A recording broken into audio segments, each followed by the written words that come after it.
아멘. 은혜로운 찬양 감사드립니다. 우리 자회분들하고 인사하실 때 복된 주일입니다 이렇게 인사하겠습니다. 네, 한 번 더 인사하겠습니다. 부르심에 합당하게 행합시다 이렇게 인사하겠습니다. 네, 감사합니다. 때로 인생을 살다 보면 교회도 힘겨운 순간을 경험하게 되는 때가 있을 수 있고, 또 그리고 성도 개인도 힘겨운 그런 그 고난의 상황을 맞이하게 되는 그런 때가 있을 수 있습니다. 그런데 그때 성경은 우리에게 뭐라고 이야기하냐면 충만해라 라고 그렇게 이야기를 하고 있습니다. 힘겹고 어려운 순간이 우리에게 있는데 충만하기는 사실 쉽지가 않죠. 그런데 왜 성경은 우리에게 충만하라 라고 그렇게 이야기를 하고 있을까요? 그것은 충만이 고난을 이기는 능력이 되기 때문에 그렇습니다. 그래서 바울은 우리가 이전 말씀 에베소서 3장의 말씀을 통해 가지고 무엇에 충만해라 라고 그렇게 요청을 한 바가 있냐면, 고난에 당해 있는 성도나 교회에게는 첫 번째로 성령에 충만해라 라고 그렇게 이야기를 한 바가 있습니다. 왜 성령에 충만해야 고난을 이길 수 있을까요? 우리가 고난 가운데 있으면 그 걱정과 근심이 우리의 심장, 마음을 가득히 채우게 되는 것을 경험합니다. 그러면 사람이 약해지고 두려워질 수밖에 없는 상황에 놓이겠죠. 근데 그때 바울이 이야기하는 성령의 충만이 우리 가운데 가득히 임재하시게 되면 우리의 속사람이 강건하게 된다라고 그렇게 바울은 이야기를 하고 있습니다. 그래서 우리의 마음이 하나님의 말씀으로, 또 주님이 나와 함께 하신다 이런 믿음으로 가득히 채워지고 나면 고난을 대처할 수 있는 그 능력이 당연히 우리 마음 가운데서 샘솟듯 일어나게 되겠죠. 그리고 고난당한 성도와 또 교회 가운데 바울은 두 번째로 충만해라 라고 이야기를 하면서 믿음으로 충만해라 라고 그렇게 이야기를 한 바가 있습니다. 왜 고난에 처해 있는 사람이 믿음으로 충만해야 될까요? 이 믿음은 하나님의 선물입니다. 이 선물은 내가 무언가를 잘해서 우리에게 주신 선물이 아니라 하나님이 만세전부터 우리를 택정하여 예정하셨기 때문에 내가 너를 사랑해서 내가 너를 꼭 집어서 결정했으니 내가 너에게 믿음을 준다라고 하셔서 우리에게 주신 이 믿음이 그래서 선물이라는 겁니다. 우리가 인생의 어느 한 시점에 내 발로 혹은 누군가의 그런 그 권면을 통해 갖고 전도를 통해서 교회에 나오기도 하고, 또 어떤 경우에는 힘겹고 어려운 그런 그 상황들을 지나게 되면서 문득 지나가면서 바라보는 교회의 십자가가 마음의 위로가 되고, 그리고 또 저곳에서 세상이 줄 수 없는 그 위로를 경험할 수 있지는 않을까, 이런 이제 마음을 가지고 주님의 몸된 교회로 나왔다가 하나님의 말씀이 들려지고 또 믿음이 되고, 그것이 또 고난을 이겨내는 그런 그 힘이 되어져 가지고 그때부터 신앙생활을 하는 그런 그 경우들이 발생하기도 합니다. 그러나 이유와 상황이 무엇이 되었건, 우리가 제 발로 나왔건 남의 손에 이끌려 나왔건, 부모님을 통해 오래전부터 어릴 때부터 신앙생활을 했건, 그것은 다 하나님이 우리를 사랑하심에 따르는 그런 그 일이라는 겁니다. 그래서 이 믿음이 충만한 것, 하나님이 나를 사랑하셨다, 그리고 내게 믿음을 선물로 주셨다, 이것이 중요한 이유는 뭐냐면 우리의 영적 상태는 때로 우리가 처해 있는 상황에 따라 가지고 영적으로 좋았다가 나빴다가 은혜로웠다가 아니었다가 이런 이제 반복되는 모습들이 우리 가운데 있는 경우들이 있습니다. 그런데 우리가 언제 사실 믿음이 정말 필요합니까? 매 순간 예배 드릴 때도 필요하지만 우리의 환난과 고난이 인생 가운데 있을 때, 그때 사실 믿음이 작동해 주어야 그 믿음이 우리 가운데 효용하게 움직이게 되는 것을 느끼게 되겠죠. 그래서 우리의 믿음은 하나님이 선물로 주신 것이고, 또 그리고 힘들 때나 어려울 때나 교회 안에서 예배를 드릴 때나 교회 바깥에서 삶을 살아갈 때나 언제나 동일하게 역사하시는 하나님의 그 은혜를 경험할 수 있어야 우리가 하나님의 보호하심 가운데 더 든든히 서고 살아가게 된다는 겁니다. 그러면 믿음의 충만은 어떤 의미로 작동할까요? 우리가 어디에 있든지, 내가 힘들든지 내가 곤고하든지 그 모든 상황 가운데 나를 사랑하시고 믿음을 허락하신 주님은 나하고 어떻게 하신다? 함께 하신다. 임마누엘로 함께 하신다라고 하는 것을 우리가 확신하게 됩니다. 그래서 이 믿음의 충만이 어느 순간 어느 상황이나 있을 때에 고난을 이겨낼 수 있는 그 능동적인 힘이 성도에게서는 당연히 나타나게 됩니다. 그리고 세 번째로 바울이 이 고난당하는 교회와 성도에게 충만해라 라고 이야기하면서 이야기했던 내용이 뭐냐면 사랑으로 충만해라 라고 그렇게 이야기를 한 바가 있습니다. 왜 그럴까요? 사랑받는 자가 강합니다. 내가 비록 약하고 부족하고 지금 좀 어려워도 나는 하나님의 사랑받는 자다라고 하는 것에 대한 거룩한 자긍심이 있고 들려지는 말씀마다 내게 하시는 하나님의 말씀 같아서 때로는 수정하시기도 하고 때로는 견고하게 세우시기도 하고 그렇게 하시면서 사랑한다라고 우리 가운데 말씀하시는 하나님의 그 말씀이 있으면 성도는 결단코 무너지지 않습니다. 아프고 힘들어도 다 이겨낼 수 있는 능력이 샘솟듯 올라오게 되죠. 그리고 또 사랑으로 충만해야 되는 이유가 무엇이었습니까? 그 사랑으로 충만해야 받은 사랑이 있어야 흘려보낼 사랑이 있다는 겁니다. 그래서 우리는 하나님께로 말미암아 놀라운 사랑, 십자가의 구속의 그 은혜로 말미암는 사랑의 충만을 받았으니 사랑을 주변에, 이웃 가운데, 또 가정에, 그리고 함께 성도된 지체들에게 흘려보내는 그와 같은 통로로 우리가 쓰임을 받을 수 있어야 한다는 거죠. 그러면 성도는 고난을 이길 수 있는 힘이 있다라고 그렇게 이야기합니다. 그런데 이렇게 이야기를 하고 있는 바울의 현재의 상황이 어떠냐 하면 4장 1절의 말씀을 보면 이렇게 이야기합니다. 그러므로 주 안에서 어떻게 갇힌, 옥에 갇혀 있다는 겁니다. 옥에 갇혀서 몸이 어거되어져 있는 그와 같은 상황임에도 불구하고 바울은 이와 같은 내용의 충만으로 에베소 성도들을 권면하고 있는 것을 보게 됩니다. 그러면 결과적으로는 누구도 이것을 지금 누리고 있다는 겁니까? 환난 가운데, 고난 가운데, 심지어 억울하게 복음 전하다가 피하지 않고 그대로 그 상황을 맞닥뜨려서 고난 가운데 처해 있는 그런 그 바울 자신이 성령의 충만으로, 믿음의 충만으로, 사랑의 충만으로 하나님 앞에 바로 서려고 몸부림하고 있다는 겁니다. 그래서 너희가 이렇게 행했으면 좋겠다라고 바울이 그렇게 이야기를 자신을 모델로 해서 설명하고 있는 그와 같은 내용입니다.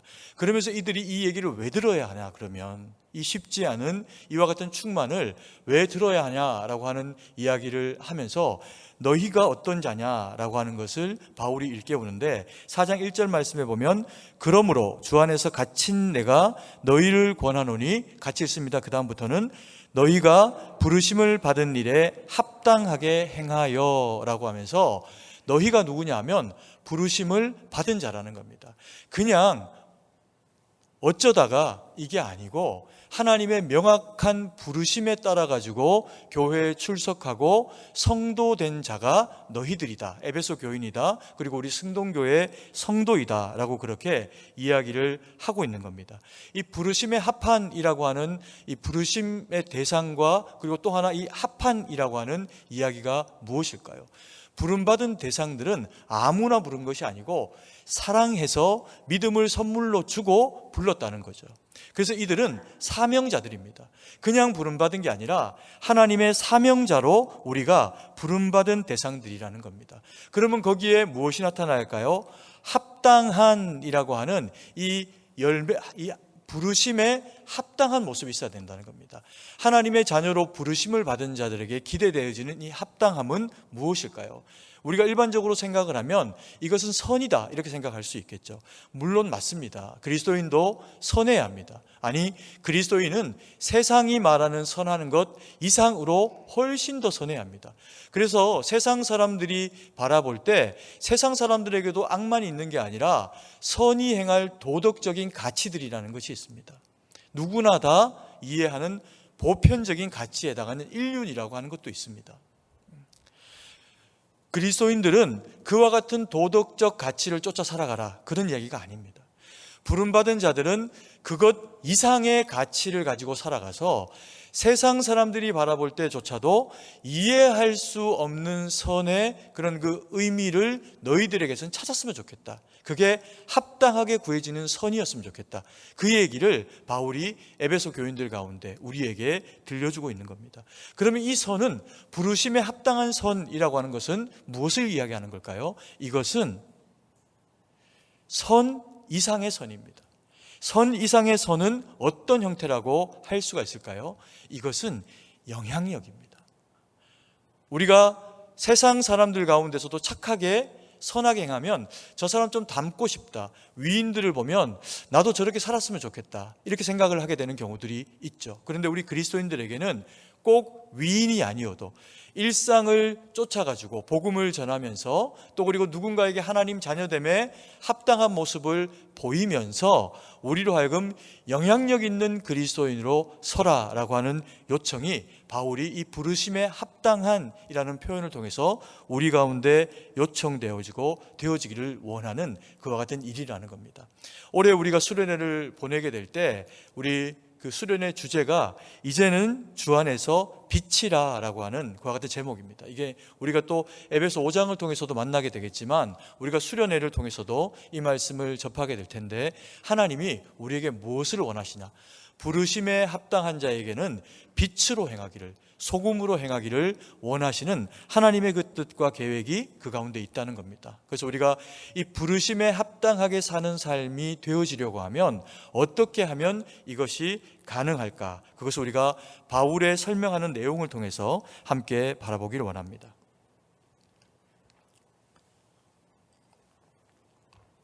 바울은 첫 번째 우리에게 너희가 믿음으로 충만해라 라고 그렇게 이야기를 하고 있습니다. 4장 1절 말씀인데요, 같이 한번 읽도록 하겠습니다. 그러므로 주 안에서 갇힌 내가 너희를 권하노니 너희가 부르심을 받은 일에 합당하게 행하여.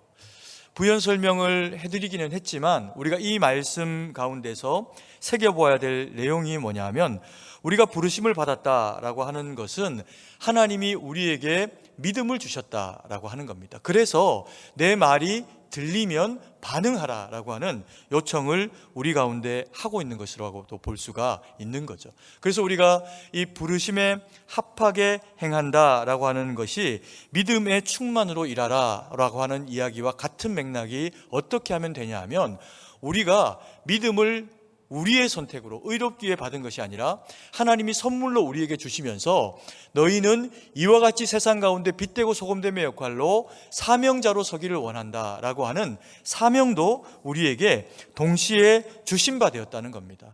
그러면서 우리로 하여금 합당하게 그리스도인답게 그 안에 열매 맺는 믿음의 삶으로 살아가라라고 그렇게 요청을 하고 있는 거죠. 그래서 이 일이 말씀드렸지만 도덕적인 그런 그 삶 이상의 그리스도인 다움의 삶을 살아가게 될 때 하나님이 이것으로 말미암아 기뻐하시면서 우리를 칭찬하신다는 겁니다. 그런데 그 칭찬하신다라고 하는 것이 단순히 그냥 우리 마음 가운데 울림 가운데 있는 기쁨으로만 끝나는 게 아니라, 우리가 믿음의 사람으로서 부름받아서 하나님 앞에 이 일들을 감당하게 될 때 그것은 우리의 의지로 하는 것이 아니라 주님 앞에 되어지는 순종을 통해 가지고 그 일은 되어지는 거죠. 순종하는 이에게는 하나님이 어떻게 하실까요? 함께 하십니다. 칭찬도 하시고 믿음이 성장하게도 하시고, 고난이 우리를 힘겹게 하고 넘어뜨리려고 찾아왔는데 오히려 그것이 계기가 되어져서 우리 안에 있는 부르심이 더 적극적으로 능동적으로 일하시는 계기가 되어서 우리의 신앙이 성장하게 만들어주는 그와 같은 계기로 작동하게 된다는 겁니다. 그래서 우리로 하여금 부르심에 합당하게 행하는 것이 누구에게 사실 유익하다? 우리에게 유익하다. 때로는 우리가 믿음으로 살면 손해보고, 때로는 믿음으로 살면 안 해도 되고, 감정적으로도 영적으로도 여러 상황 가운데서 손해를 봐야 하는 것처럼 여겨지는 때가 있지만, 시간이 지나고 나면 하나님이 그 가운데 역사하시면서 순종하여 부르심에 합당하게 행한 일들에 대해서는 역사하시면서 오히려 능히 그것들을 그 이상으로 채우시는 역사로 우리와 함께 하신다는 겁니다. 근데 이것이 말처럼 쉽지가 않습니다. 그래서 바울은 이런 너희들이 부르심에 합당한 자로서의 그와 같은 믿음에 충만한 삶, 그 삶을 살기 위해 가지고는 너희의 힘으로 하면 안 된다라고 이야기하면서 두 번째 우리에게 요청하는, 그리고 너희에게 주신다라고 약속하는 말씀의 내용이 있습니다. 그게 뭐냐 하면 성령의 충만하게 하심을 따라 행하라는 겁니다. 우리가 신앙생활을 하다 보면 우리에게 주어져 있는 어떤 일들을 감당할 때 이게 버거울 때가 있습니다. 그런데 이 버거운 일들을 믿음으로 하나님 앞에 순종하며, 그게 교회의 일이어도 혹은 우리 개인의 삶 가운데 주어져 있는 상황이어도 주님을 붙잡고 주님이 나와 함께 하시지라고 하는 이 믿음의 충만을 배경으로 일하게 되면 하나님이 우리로 하여금 이기게 하십니다. 근데 이 이기게 하실 때 그냥 생으로 이기게 하시는 것이 아니라 하나님이 우리에게 그것을 이길 수 있는 능력을 주시고, 또 그리고 그것이 그 이길 수 있는 능력이 우리 안에서 자라나게도 하십니다. 그것을 갈라디아서 5장 22절 23절의 말씀은 이렇게 이야기합니다. 같이 한번 읽도록 하겠습니다. 오직 성령의 열매는 사랑과 희락과 화평과 오래 참음과 자비와 양성과 충성과 온유와 절제니 이 같은 것을 금지할 법이 없느니라. 성령의 충만은 성령의 열매를 우리 가운데 맺게 합니다. 그래서 우리가 때로 힘들고 어렵지만 그것이 하나님 앞에서의 계기가 되어져서 믿음으로 하나님 앞에 바로 서서 주님을 붙잡고 살아가는 방식이 되어지고, 결과적으로 그래서 하나님이 역사하시는 일이 되면 주님은 우리의 그 모든 고난에 역사하시며 그 환난이 오히려 하나님의 일하심의 능력을 보는 기회가 되도록 우리를 배려하시고 우리와 함께 하십니다. 근데 그때 우리에게 요구되어짐과 동시에 우리에게 그래서 주님이 허락하시는 일들이 있는데 그게 성령의 열매라는 겁니다. 성령의 열매는 하나님의 영으로, 성령의 충만으로 우리가 가득하게 되어질 때 현장이 있어서 믿음으로 반응하고 나와 동행하시는 그 하나님을 의지하며 살아내게 될 때 그 상황에 맞도록 우리 가운데 역사하시는 하나님의 그 역량, 힘을 받고 순종해서 우리의 마음과 삶 가운데 표현되어지는 양식이 뭐냐면 성령의 9가지 열매라는 겁니다. 그래서 모든 그리스도인들에게는 이 성령의 열매가 있습니다. 크기가 작고 때로 좀 연약할 수는 있지만 이 열매가 있습니다. 근데 오늘 바울이 이야기하고 있는 에베소서 4장 2절의 말씀에는 보면은 이 9가지 열매를 다 이야기하지는 않습니다. 그런데 중요한 것들, 고난 가운데 환난 가운데 이겨내야 하는 성도들이 가져야 되는 성령의 열매를 표현해주고 있습니다. 같이 한번 읽습니다. 모든 겸손과 온유로 하고 오래 참음으로 사랑 가운데서 서로 용납하고. 교회가, 성도가 하나님의 은혜를 받고 성령에 충만하게 되면 겸손해야 하고 오래 참아야 하고 온유해야 하고 사랑 가운데 서로 용납해야 한다는 겁니다. 그러면 교회는 교회다워지고 성도는 고난 가운데도 있음에도 불구하고 더 성도다워지는 은혜의 역사가 우리 가운데 나타나게 된다는 거죠. 여러분, 우리가 고난 가운데 있는데, 환난 가운데 있는데 누가 나를 막 못 살게 하고 때로는 억울하게 만들고 때로는 내가 복음을 전했는데 오히려 돌이켜 내게 악을 행하고, 이와 같은 일들이 우리의 삶 가운데 찾아오게 된다면 우리가 그때도 겸손하고 그때도 온유하고 오래 참고 사랑 가운데 용납하는 일이 결단코 쉬운 일이 아닙니다. 근데 이 일이 하나님의 은혜 가운데 우리 가운데 나타나게 되면 우리의 모습 가운데 누가 보이게 될까요? 하나님이 보이고 주님이 보이게 됩니다. 그래서 이 겸손과 온유와 오래 참음을 가지고 있는 이 사랑의 용납을 가지고 있는 대상은 누구냐면 종입니다. 겸손하게 주인이 맡긴 일들을 감당하되 자기 일처럼 하되 자기를 주인으로 주장하지 않는 종, 청지기의 모습이 참으로 청지기의 모습답게 나타나게 될 때 드러나지는 것이 겸손과 온유와 오래 참음입니다. 그래서 주님이 보이는 겁니다. 그래서 복음이 전해지는 겁니다. 그렇게 전해진 복음이 전해져야 교회는 아름답고, 그리고 성도는 주님 안에서 더 성장하고 풍요로움을 경험하게 되는 그와 같은 과정, 길 가운데로 나아가게 되죠. 그러면서 세 번째로 바울이 이 고난과 을 이겨내는 성도와 교회에게 요청하고 있는 세 번째 모습이 있습니다. 그게 뭐냐면 사랑으로 충만하라, 사랑의 충만함으로 일하라, 이렇게 우리를 권면하고 있습니다. 4장 2절 말씀인데요, 같이 한번 읽도록 하겠습니다. 모든 겸손과 온유로 하고 오래 참음으로 사랑 가운데서 서로 용납하고. 최종적으로 바울이 일을 할 때 겸손도 필요하고 온유도 필요하고 오래 참음도 필요한데 제일 중요한 것이 뭐냐면 사랑이다, 이렇게 이야기합니다. 사랑이 있어야, 하나님을 사랑함이 있어야 종으로 겸손이 드러나고, 주님을 사랑하고 공동체에 함께 지체와 가족을 사랑해야 내 마음이 온유함으로 유지될 수 있습니다. 그리고 그들이 연약하고 또 어리석게 보일 때 그것을 어떻게 할 수 있을까요? 참아낼 수 있대 오래, 끝까지 주님이 우리를 참아내신 것처럼 참아낼 수 있는 그 힘이 무엇을 통해서? 사랑을 통해서 우리 가운데 있어질 수가 있다는 겁니다. 이게 왜 이렇게 중요하게 우리 가운데서 있어져야 하는 일이냐 하면, 사랑이 이렇게 중요한데 이 사랑은 반드시 그 뒤에 보면 사랑 가운데 서로 어떻게 하고? 용납하고 라고 하는 열매로 나타나게 돼 있습니다. 이게 어려운 겁니다. 누군가를 용납해 보셨습니까? 우리가 누군가를 용납해야 될 때는 용납하고 싶지 않을 때입니다. 우리가 왜 용납하고 싶지 않을 때 이 용납해야 하는 일을 만나게 될까요?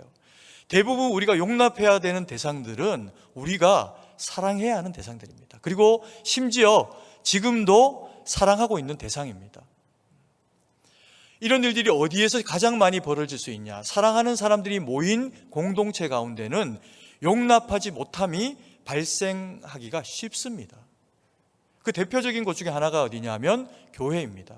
교회는 사랑의 공동체고 우리가 서로가 서로 간에 용납해야 한다는 것을 너무나 잘 알고 있습니다. 그런데 우리 모두는, 그리스도인은요, 매 순간 예배드리고, 새벽 예배드리고, 수요 금요 기도회로, 또 주일로, 그리고 큐티로 이와 같이 하나님의 말씀을 접하시면 접하시는 대상일수록 우리의 마음 가운데는 하나님의 말씀으로, 하나님의 의로 채워지게 되어 있습니다. 무장되게 되어 있습니다.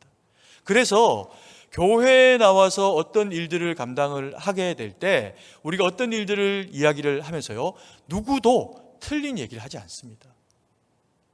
누구의 입장에서? 이야기를 하고 있는 나의 입장에서. 이야기를 하고 있는 나의 입장에서 정확하게 옳은 이야기고 합리적이고 합당한 이야기이기 때문에 때로는 의견이 상충하게 될 때 그 이야기, 나와 다른 뜻의 이야기를 하고 있는 사람의 이야기를 받아들이는 것이 쉬울까요? 어려울까요? 굉장히 어렵습니다. 왜요? 내 말이 옳기 때문에, 틀리지를 않았기 때문에.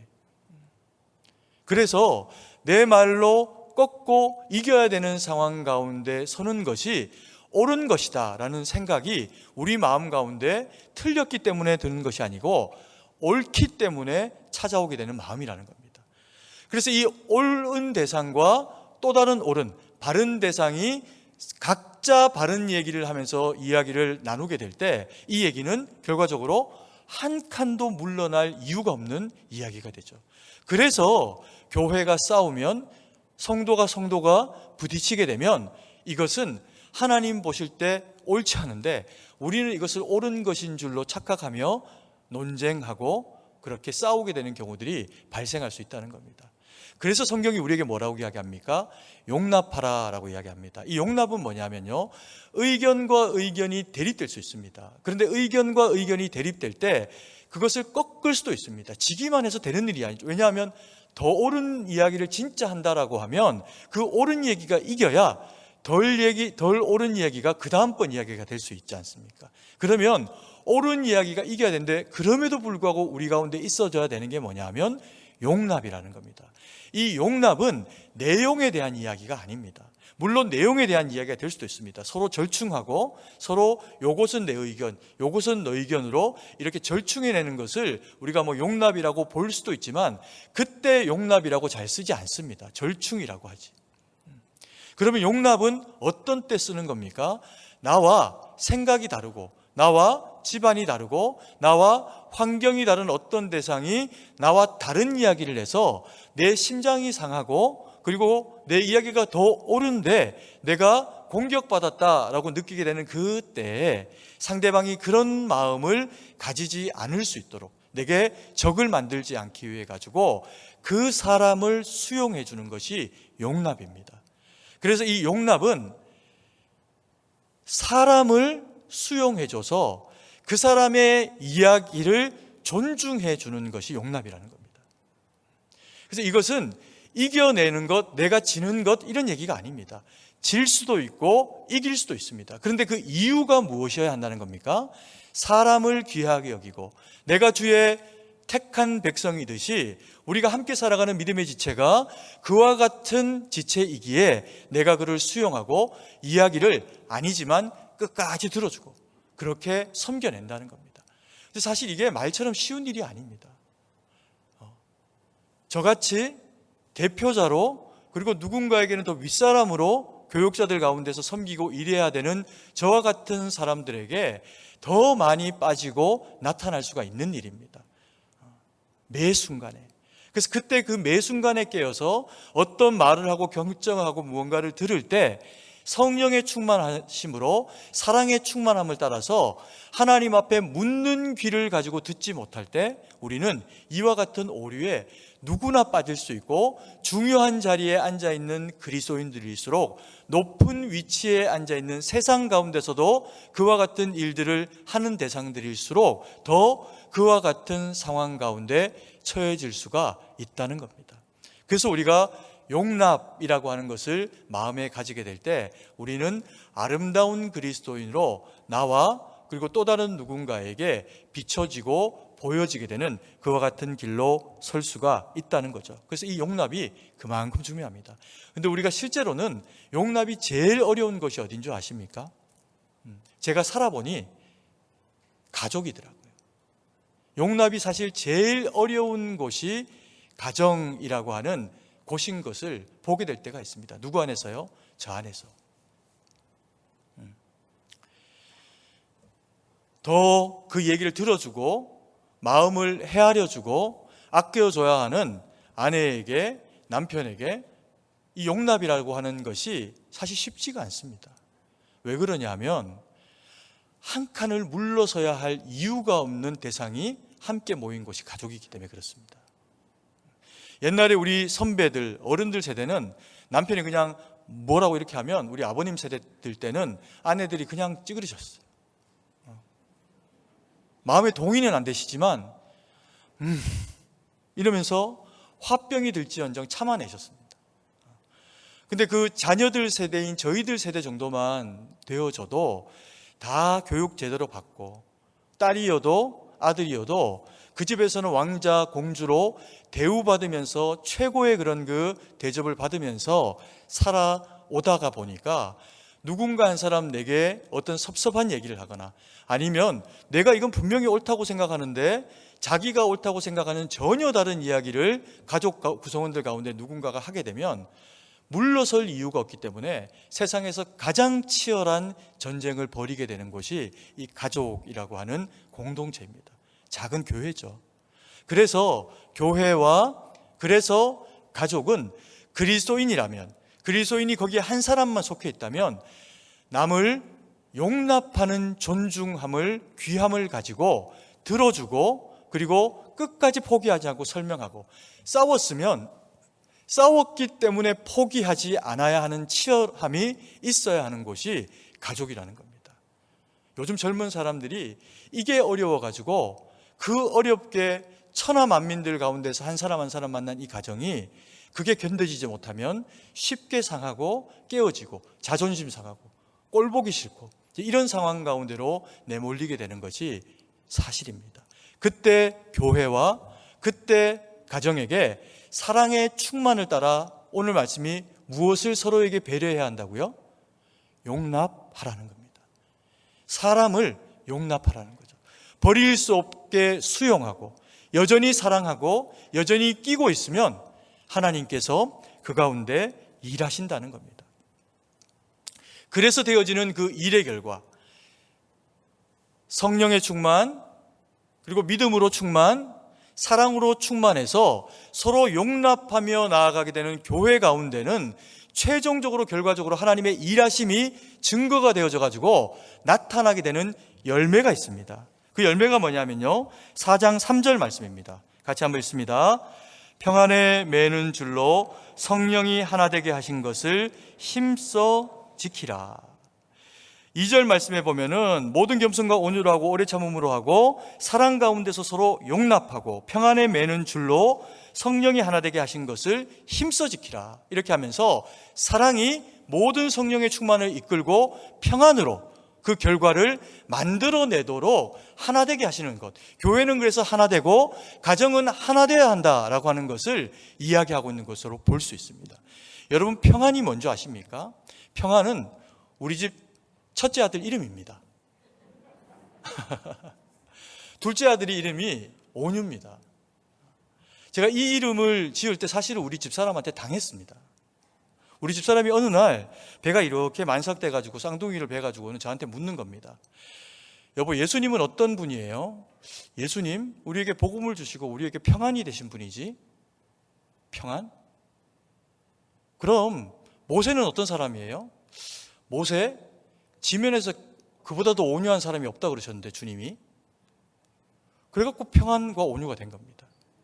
자기 머릿속에 다 결정해놓고 저한테 예수님이 어떤 분인지, 모세가 어떤 사람인지 물으면서 이름을 결정한 거죠. 왜 그랬을까요? 그런 아이로 세상의 선한 평안의 영향력과 온유함으로 섬겨내는 자의 자리에 갈 수 있는 아이들로 커지기를 원했기 때문입니다. 오늘 근데 이 평안에 하나님이 우리에게 또 하나의 설명을 부연하시는데요, 평안은 무엇이냐 하면 3절 말씀 다시 한번 읽습니다. 평안에 매는 줄로 성령이 하나 되게 하신 것을 힘써 지키라. 평안이 뭐냐 하면 하나님이 교회를, 가정을 하나 되도록 만들어 드리는 힘이라는 겁니다. 평안하게 유지하는 힘이라는 겁니다. 근데 이 평안을 설명하면서 바울이 뭐라고 이야기하냐면 평안의 무엇으로? 매는 줄로, 이렇게 이야기합니다.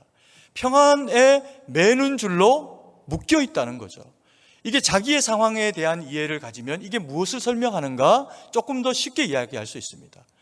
바울은 몸이 얽매여 있는 상태입니다.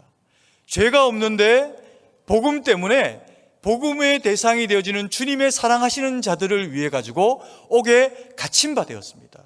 그럼에도 불구하고 그 안에 그것이 무너지는 계기가 되지 않기 위해 가지고 믿음으로 충만하고 말씀으로 충만하고 그리고 연약한 성도들, 자신의 제자들을 향해서 서신을 보내면서 그들을 세워내기를 원한다는 겁니다. 그래서 지금 바울이 평안으로 자기의 마음을 어떻게 하고 있는 겁니까? 꽁꽁 묶어 놓은 겁니다. 다른 무엇으로 내가 왜 이런 상황 가운데 있지? 내가 복음 전하다가 의로만 행했는데 왜 이와 같은 어려운 가운데 빠졌을까? 그런 그 억눌림과 자기 연민이 아니라 바울이 내가 복음으로 섰으니 이렇게 되었지 라고 하면서 그 가운데 주님이 나와 여전히 함께하고 계시는 것, 그가 평안의 줄로 나에게 울타리를 만들어서 비록 감옥에는 있으나 영혼이 억어되어져 있지 아니한 상태로 영적 울타리를 만들어서 나를 보호하고 계시다는 것에 대해서 확신하고 있으니 바울이 또 다른 누군가에게, 오히려 옥에 갇히지도 않은 자들에게 권면하며 위로하며 그리고 그들을 강건히 세우는 일로 쓰임받을 수 있는 겁니다. 여러분, 교회는 묶여 있어야 됩니다. 무엇으로요? 사랑으로. 사랑으로 서로를 꽁꽁 못 움직이게, 못 도망가게, 못 빠져나가게 섬김을 받도록 사랑으로 묶여져 있어야 됩니다. 그리고 교회는 울타리로 둘러쳐져 있어야 됩니다. 왜요? 악한 마귀가, 원수 마귀가 우리의 마음과 우리의 생각과 우리 가운데 있는 어떤 지체를 무너뜨리고 자기 것으로 삼지 못하도록 하기 위해서. 하나님이 우리에게 믿음으로 충만해라 이렇게 이야기하십니다. 왜요? 함께 하시기로 약속하셨으니까. 하나님이 우리에게 성령으로 충만해라 이렇게 이야기하십니다. 왜 그럴까요? 우리가 아름답기를 원하니까. 우리가 성령으로 말미암아 우리 안에 열매가 있어지기를 원하시니까. 여러분, 이 열매는, 성령의 열매는 그냥 예쁘고 아름답고 좋고 있으니 좋아 보이고 이런 열매가 아닙니다. 이 열매는, 이 열매의 모델로 나무에 열매가 맺혔습니다. 그 열매가 누구이며 무엇입니까? 십자가 그 거친 나무에 자기의 피 흘림을 통해서 생명을 주심으로 거기에 달려셔서 맺힌 열매가 예수 그리스도입니다. 능히 거기서 내려와서 조롱하고 내려와 봐라 이야기하는 자들에게 그들을 수치스럽게 만들 수 있는 능력이 계심에도 불구하고 주님은 부활의 첫 열매가 되어주시기 위해서, 우리를 위해서 그 십자가 지심을 마다하시지 않고 끝까지 감당해 주시면서 열매가 되어주신 분, 썩어지는 열매가 되어주신 분이 예수님이십니다. 쉽지 않지만, 힘겹지만 우리 가운데 그 열매가 있기를 소망합니다. 어제 안 되고 오늘 부족하다고 포기하지 말고, 주님은 우리를 충만하게 하시는 이다 라고 하는 것에 대한 그 믿음을 가지고 순종하며 살아내며 기도하며 주님 주신 힘으로 그 일들 감당해내서 하나님 앞에 잘했다 칭찬받는 주의 거룩한 백성으로서는 저와 우리 사랑하시는 성도님들 되기를 간절히 소망합니다. 기도드리겠습니다. 사랑의 아버지 하나님, 은혜와 사랑을 감사드립니다.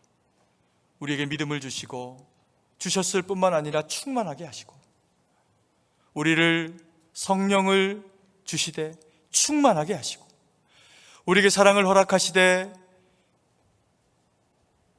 세상보다, 세상의 어떤 높음이나 깊음보다 더 깊고 높은 사랑으로 우리 가운데 찾아오심을 감사와 영광을 올려드립니다.